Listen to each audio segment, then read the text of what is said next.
I'm Ginny Robertson, founder of the On Purpose Woman Global Community and founder and publisher of On Purpose Woman magazine.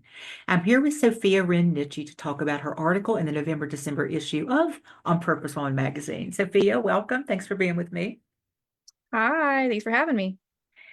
We wrote about how I made my health dreams a reality and got results in 2 years, over 2 years. Oh, Mhm. not over 2 years, but over a 2 year period, I think is a better way to say that. And I really am excited about talking with you about this, but I first want you to tell everybody what you want them to know about you. Yeah, so I'm a writer, I'm an editor, and recently I've been on a journey to change a bunch of things in my own personal life. So I like sharing about what has worked. And I really wanted to write this article because I found the experience so challenging. I can imagine a lot of other people find it really challenging to persevere and keep going. When you haven't when you're in the place of not being in the best health and wanting to improve that, it can be really scary and really frustrating and really depressing. And so I just wanted to share a story of somebody who did get to somewhere after like the long-term, hard, patient journey Yeah. of years. Well, you're a frequent contributor to the On Purpose Woman magazine, and it's so interesting because you have written about writing, Mhm. but you use your writing to share all kinds of other things with us, which I just love. And so, do you mind me asking how old you are? I'm 38. 38. Gosh, because I was thinking I've known you a pretty long time. You were Yeah, in your 20s, were late 20s, I think, when we met. was. Yeah. Yeah. I thought, I don't think you're 40 yet, but I think that's still quite young to start to have realization about health because unless something major happens, we get knocked down or a doctor gives us some bad information, we don't tend to, oh, I want to go on this long journey. And I think it's so commendable, and I'll say more about that later, that you're looking at it over a 2 year period, not some instant kind of thing, because that takes a certain amount of perseverance as well. But what was going on for you that kind of, it sounds like you got a little bit of a wake up call maybe that just said, I want to make some changes. What's going on? Yeah, it was a hard time, excuse me, because oh shoot, sorry, somebody's messaging me. It was a hard time because I felt like the timing of it, I think I was having some health problems first, and it was something that I could kind of think, oh, it was this chair I was sitting at work, or I could see explanations for it, thinking this is just like a short-term kind of pain that was caused by something. But I finally realized it was a pattern, like right after my dad had died.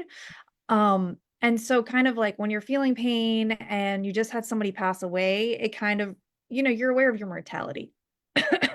You're aware of the fragileness of your life. And yeah, being young, you kind of have more of a sense of like kind of being immortal, Mhm. that you'll survive anything. You're not thinking about health stuff. So I think there is a time when a lot of people have a wake up call when something bad goes wrong, and you realize you've kind of gone down a path. So that was my realization of like, oh, like my body's fragile. Like all of our bodies are kind of fragile, and need a lot of attention and care. And I have been very focused on my work through my 20s, that then being in my 30s, this is when I've really started to realize like, wow, taking care of myself on this personal level is more important than anything else. Because if you don't have your health, then what do you have? So that really shifted my perception.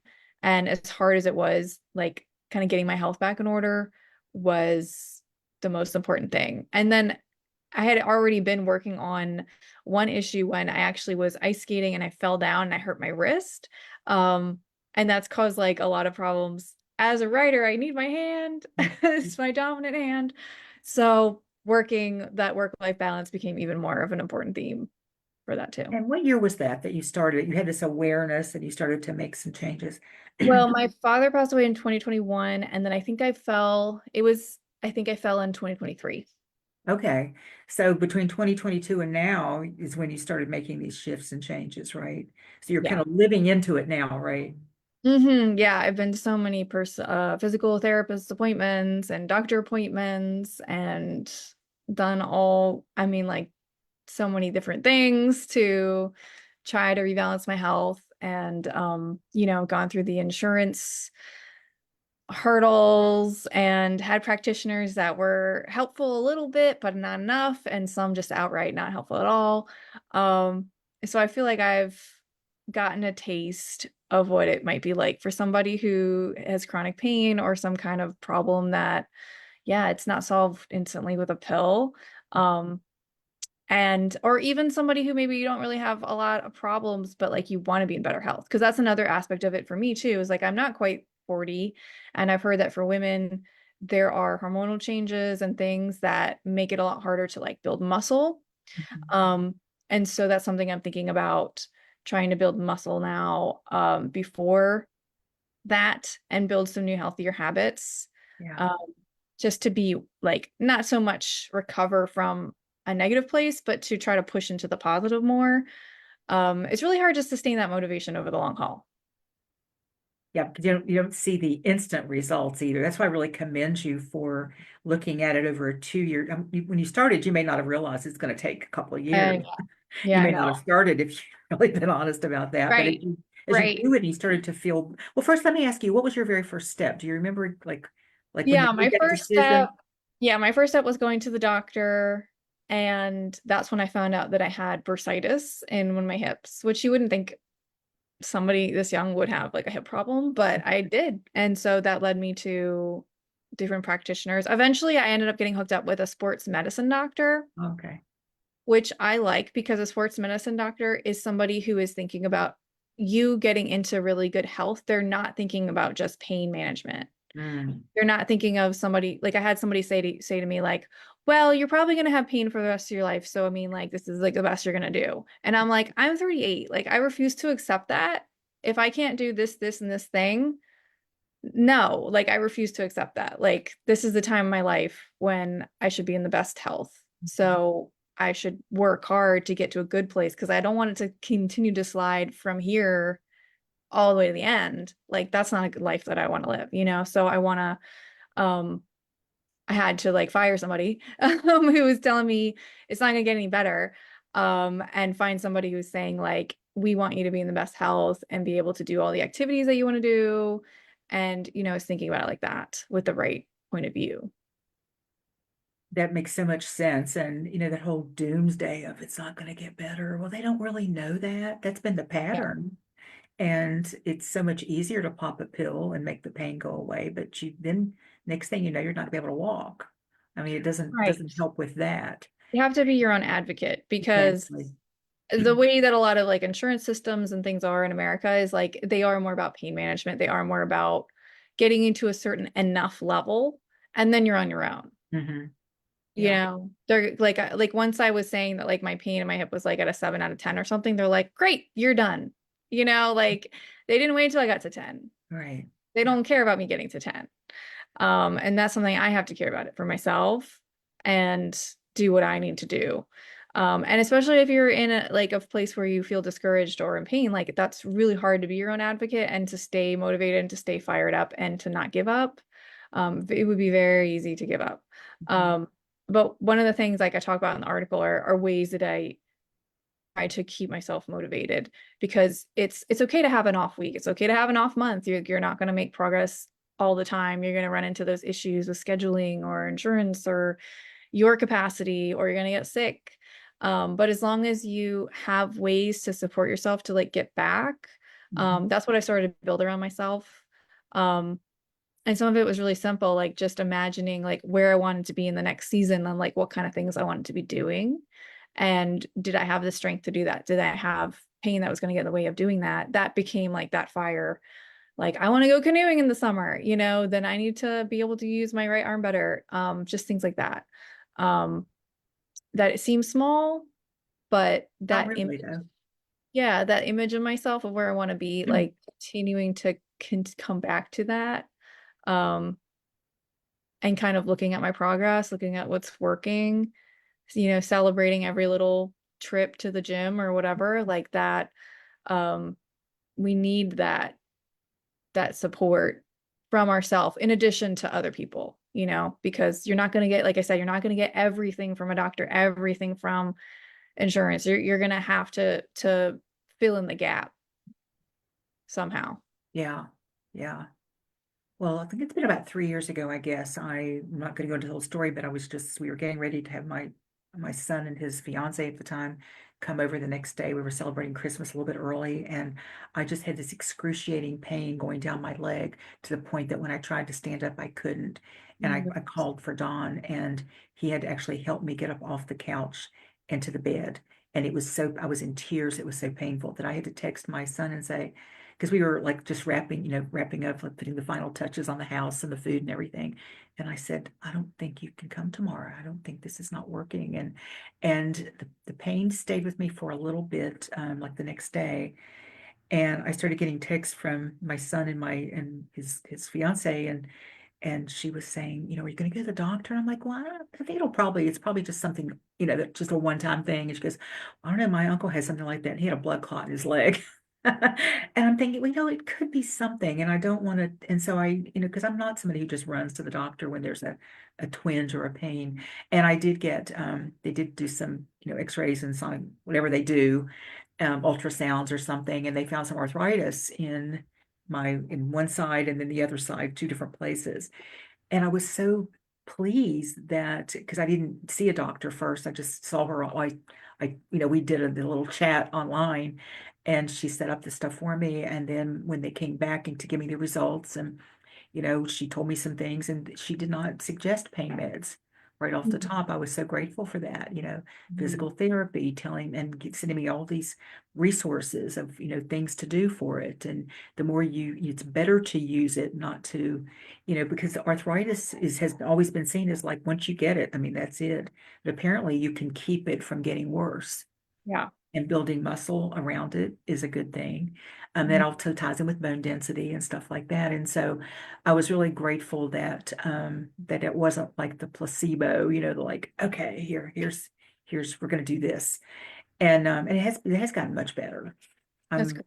I know, I might get a little twinge and then it turns into like, oh, okay, I can't move for like 30 seconds, but I'm still walking upright. I'm not using a cane. I don't plan to, and so that's my inspiration is I've got this new grandchild and I want to be down on the floor with him when he's a toddler, I want to be able to carry him around for now and not be in pain. I don't want to be on a walker when I'm 75, which is only 2 years away.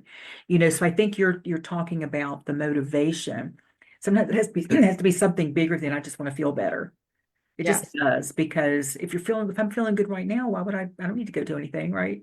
Right. And you might have to go through discomfort to get to the better place, you know? Right, absolutely. Absolutely. I enjoy being on the phone with insurance for hours or doing all these exercises that make me sore or, Yeah. it's taking time out of your day to go to an appointment or, sometimes some of it sucks. But if you believe that it's going to take you somewhere that Mhm. you really want, Yeah. you'll do it. That visioning is really important where you just kind of feel it and you know it, you see yourself doing it. And, it's just not always enough to say, I'm doing this for me, just for me, just like right now, because it is a future thing. You did share some of the things that you did. You just shared, a little bit, but I'd love to hear a couple of more little tips that you might have for people who are on some kind of a journey or they just want to start doing like one thing differently. Because I think in our society, it's that instant gratification thing, just pop the pill and I'll feel better. Or it's not so bad right now, so I don't want to concern myself about down the road or this. If I put in the work, it's going to take like 2 years to feel better. I don't know if I want to do that. So, what are some things you made it fun? You made it kind of fun in some ways. What are some of the fun tips that you have to kind of keep going? You've mentioned, I think, one or two of them already, but do you have anything else for us? Yeah. Yeah, well, a couple of things come to mind. One, we have done a lot of interviews, you and I, because like you said, I have contributed before, and I think some of those contain some of the pieces that are necessary to allow you to have fun. Hmm. Because like I said, if you go into it thinking that this is a distraction from the real thing you're supposed to be doing in your life, then you're not going to be giving yourself the credit that you deserve for trying, and you're not going to be as motivated. So, like I said, I used to really focus on my career. Stop that. Hold that thought for just a minute because I think what you Yeah. said is so important. If we go into it thinking that it's almost like it's separate from us in some way, right? It's not Yeah. really part of me. So let me just get that out of the way and I hope it works. But Right. it is part of us. It's a huge part of us. It's our body. Right. Yeah, Yeah, where it's we get all of very it. detached from it and think of Yeah, it yeah, as this is this thing that's just coming up in the way of me doing the main thing I'm supposed to do. Like when you have a cold, you're like, well, I was trying to do this on my to-do list and now I can't do that. And that's all you're thinking about. yeah. It's just a bother to have that other stuff, right? Yeah. Yeah, but when you can really consider that like your health is like should be one of your most important priorities. And that, and sometimes it requires a lot of changing of your mind around. And Hmm. what me and you talked about in a previous episode was like ungoaling, holding your goals Hmm. loosely. So like the reverse of setting a goal is ungoaling. Like there might be things in your life that you have to slow down a little bit so that this can be a priority and to not, you might have to process that. You might have to process any feelings you have. It's hard to let go of that. I know I have had to do that. Feeling like I just didn't have the capacity to take on some of my goals I really wanted to because I needed to do the health stuff. And it felt like, God, what a waste of time, what a distraction. But you have to get through that in order to think about this as even something that can be fun. Right. Um, and it's That almost will like, work eventually, that it will, you can see results because you yeah, have. you can see results. Whether or not you do, it is worth trying. Hmm. That it is the most important gift you can give to yourself. That it is, yeah, it is like you are doing the right thing. And like I said, whatever else is falling in the cracks, like you're doing a good job. Um, and giving yourself that encouragement because it's almost like rebellious in this world to take time for yourself. Um, and you Like you have to have make an to work excuse through for it that. or something. You have to, Yeah. yeah. Oh yeah. Yeah. So you So, have to be really firm with like holding those boundaries against any of those mental hijinks that can dismiss what you're doing as a really important, beautiful, almost a rebellious act, to right. go prioritize your health. And then once you really feel like in yourself, like I'm doing the right thing, I have permission from myself to do this, to give it my full all, and even to enjoy it without guilt, without looking at the clock of like, oh, I really need to do something else. Um, then yeah, you can really commit to it full force. And that's when I think you can start having more fun. Some of the things I mentioned in the article were like, for instance, one thing that really motivated me, I noticed when I went to the gym is if we got there early enough that I could see Charmed reruns. It's like a television show that they would play at the gym. And they would play it before like 9:30 a.m. or something. So if I got to the gym before that time, I could watch Charmed. And I realized like, okay, well, if I wanted to do exercise at home, maybe I should do that, have a certain show I love that I only watch when I'm doing my exercises. Mm, So it creates that sense of like, first off, if I have that craving to go watch that show, I know I have to do my exercises to earn it, you hmm. know? And I'm not, and it only works if I'm really firm on it. Like that particular show absolutely cannot be um watched without that. You could also do it like an audiobook or something else that you Hmm. enjoy to kind of pair it together that it's going to help you motivate. So that was really good. I think that, but I Let me ask you a question real quick. So this TV show apparently has some good memories for you. yeah. So that's also a really positive thing that can help you shift the whole working out mentality about making it more of a positive thing because you've kind of merged the two together. Is that what you're saying? Yeah. Yeah, yeah. That's Yeah, great. and I chose something that kind of, yeah, like it creates a little bit of a craving, Hmm. know how the story ends or to get to watch that again. So that I can give in to the craving to watch my favorite show. Um, and I'm not being lazy, just, binge watching it in the middle of the day. It's like now part of this going forward towards my goal for health. So I'm like doing two things at once. I'm getting to enjoy my happy show and I'm also moving my goals forward. And that has been really, really good for motivating me to do exercises at home for physical therapy that I had to do like 2 or 3 times a week. So that really helped me move the needle on that. But I just wanted to say another really important thing that I did is I got into the practice of reviewing how things are going So like doing like a weekly review or a monthly or even a seasonal review of like how have the last 3 months been? What did I say was important 3 months ago? And then that's always a good opportunity for me to remember because sometimes I had a whole list of stuff that I need to do for my health. So it's like, okay, well, I did make that appointment. It took 3 months to get in. How did that go? What do we do? Where do I need to make the next appointment? Or, okay, I was supposed to do these exercises. I haven't been, so let's make that really a big priority for the next 3 months, and to just have a time to check in. So that way, like I said, there will be off times, but that there's always a time when I go back and I remember why, like you said, you want to be able to play with your grandchild and, have that check in where you can see how everything is going, the progress, and remind yourself why. And then also remember, like, oh, yeah, I was supposed to do XYZ thing. Um, I'll get on that. And that I've gotten really a lot better about doing that in the last couple of years. And I think that's part of why I'm able to pursue a long-term goal a lot better, Yeah. especially one that's in my life and not my work. Right, right. How do you do that sort of review? How have you learned to do that review and not beat yourself up for what you didn't do? Because it sounds like you're looking at, okay, I did that. How did that turn out? But I didn't do that. I'm going to concentrate on that this time. Yeah. It's a very gentle approach to having not done what you thought you would do, right? So how did you Yeah. get to that space?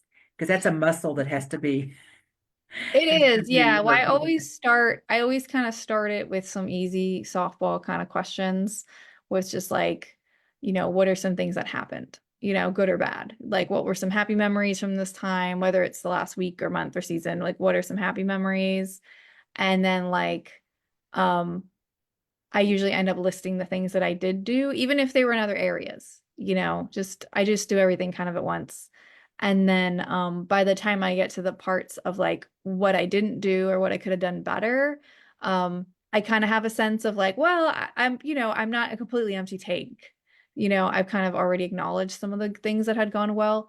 But I also like to take a little time to write myself like a little letter. So I pretend like it's my friend that's going through all of this. And what advice would I give her, or how would I talk to her through the challenge of not exercising for 2 months or something like that? Like what words would I have to say to someone I love and care about? Mm. And then that kind of holds all of it in a nicer energy. Oh, that is so, I love that so much. Thank you for that. Okay, what do we want to talk about now? I have no idea. Outcomes. What are some of the outcomes that you've seen with Yeah, these well, with the 2 years? it's been a big journey. I remember before I started all of this, it was really hard to just like sit down at my desk or even on the couch or even lie down. Like I had this whole crazy sleeping situation with pillows and stuff. And it's gotten a lot easier. Um, and it's nice to be able to like go out and do stuff and not feel like that just wrecked my whole day. Um, yeah, I feel like I'm able to go make friends more and be outside more, and I'm able to do more of the things I want to do for like my writing and things like that without hand pain. And I just don't have all of the health interruptions as much. Um, where it did feel like this is taking my life. I've got to go to all these appointments all week, that this is really a priority, and it is a new chapter in my life where I have different challenges because like I said, I still want to be in good health, and you can't just forget about it forever, um, and so it's still ongoing, but I'm a lot farther than I was, and I'm in such better health than I was.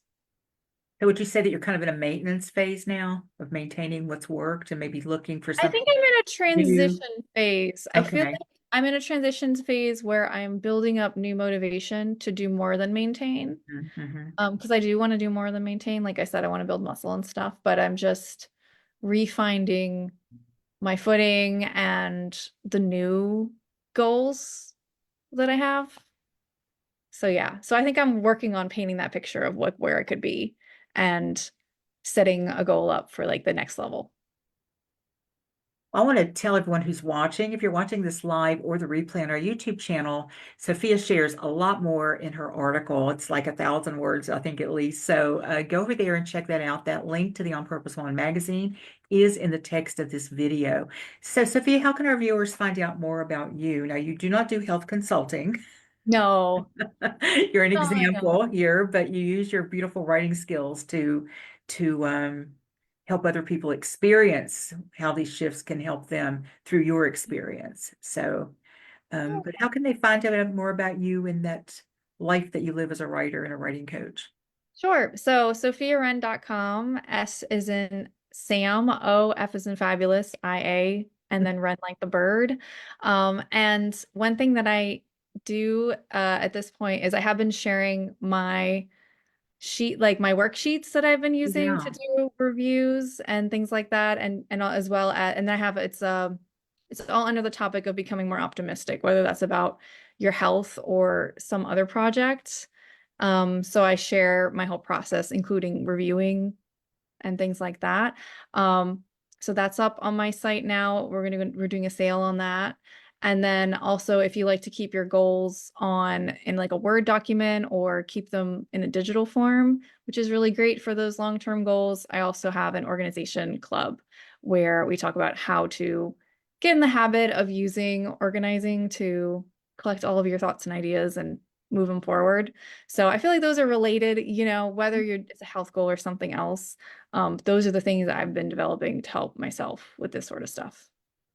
I love how generous you are. And again, you get paid for these things, but it's still generous for you because you don't charge that much for a lot of these things. Yeah, I'm But it's trying to make it generous for you. accessible. Yeah. Yeah. To kind of step outside of your normal, what you see yourself as doing and sharing what works for you. Because I think if I look back at all the articles that you've written, so many of them, the bulk of them have been about shifts and changes that you've made through some Hmm. aspect. And so helping others to kind of do it, maybe to try something they might not try or to see it through your eyes of how it might work for them. So thank you for that. Thank you for that. And thank you for being, Yeah, I like to empower people, and I feel like when we share our stories of something that gone well, it's not to be like, oh, I'm so great, but to say like, look what's possible and, keep here's some tools or things that you could try as well and see if they work for you because they work for someone. they work for someone. That's true. And so I don't know if that was a final thought that you have. Do you have Yeah. another final thought for us? Or you want to just maybe say that again? Because that was a good one. Okay. Well, I will rephrase. I think that it's good to look inside and think about what you really, really want and to listen to that. And if you need to get some help from outside to help bring it out, go get it, whatever that looks like. But definitely let yourself hope for possibilities of better health or a better life. Amen. Thank you. Thank you. Well said.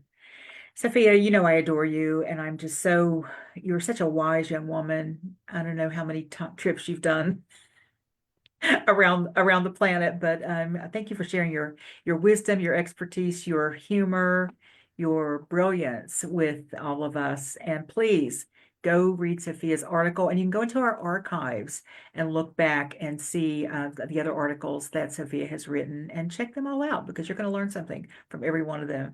So thank you again for sharing with us, and thank you for watching the Real Women, Real Purpose talk show. For more information on the On Purpose Women Global Community and magazine, please click on the link in this video and be sure to check out Sophia's website while you're doing that. And for more interviews with amazing women living their lives on purpose and making their unique difference on the planet, check out our YouTube channel, which is also in the text of this video. Thanks again for watching. Bye, y'all. Bye.